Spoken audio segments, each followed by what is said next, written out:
నిజాని నమ్మితే భుజాని తట్టాలి, నేరానికి నిర్భయంగా ఎదురు నిలవాలి.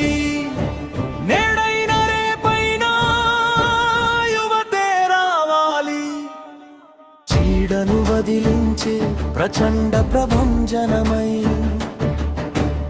అబలను రక్షించే ప్రహార వీరుడవై, మరిగే గుండెతో మండే కళ్ళతో ముందుండి నడిపే యువతే రావాలి. స్వార్థానికి దూరమై సంఘానికి చేరువై, నిరుపేదల నిస్సహాయుల ఊపిరిలై, నిస్సంకోచంతో నిర్భేదముతో అక్రమాలను అరికట్టే అజాత శత్రులే,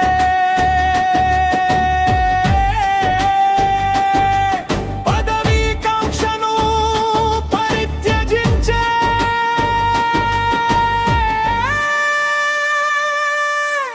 భరతపుత్రులు బాధ్యత వహించాలి.